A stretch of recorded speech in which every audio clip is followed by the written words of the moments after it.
দাঁড়াও, মানুষ কিছু বানাচ্ছে আজকে রান্নাঘরে। আমিও রান্না করছিলাম, একটু কাজ ছিল তাই এই ঘরে এলাম।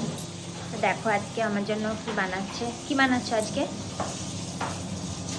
মোমো মোমো। এই দেখো মোমো স্টিম করছে মোমো।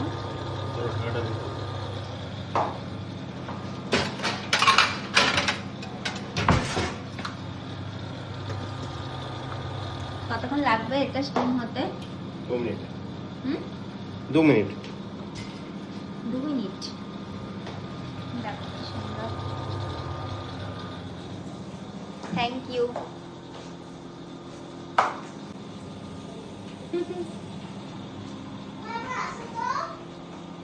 আসছি। এটা করবো। আনসিন, হ্যাঁ করো। কতদিন পর করছি। এই সন্ধে হয়ে গেলে না খুব খেতে ইচ্ছে করে, ওই জন্য। দেখিও বানা। তুমি কি এখনই অর্ডার করলে? না গো, আগেরটাই তো ছিল। ও ঠিক আছে, চলো টাটা।